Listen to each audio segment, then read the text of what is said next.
Welcome to The Last Breakfast. Please enjoy the video. In this video, I will explain how to make your TradingView look better.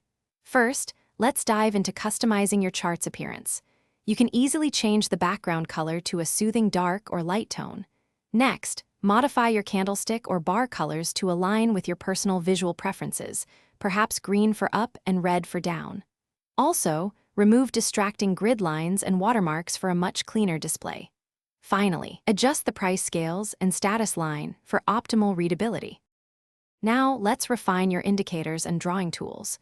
You can significantly improve clarity by changing indicator line styles, colors, and thickness. For example, make moving averages distinct with different colors and weights.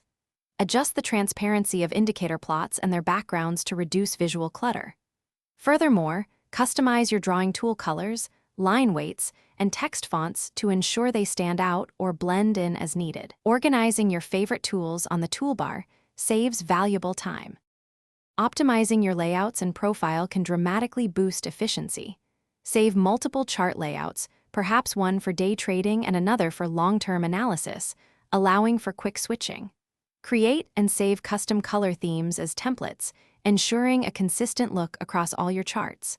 Efficiently utilize watch lists to monitor key assets and set up alerts for important price movements. Finally, synchronize your settings across all your devices for a seamless experience, whether on desktop or mobile. For even greater visual clarity and efficiency, consider these advanced tips. A dark theme can significantly reduce eye strain, especially during extended trading sessions. Experiment with alternative chart types, such as Heiken Ashi or Renko, which can offer different perspectives on price action. Maximize your chart space by hiding any unused panels and toolbars. Lastly, set up custom hotkeys for your most frequently used functions, saving you precious seconds and clicks.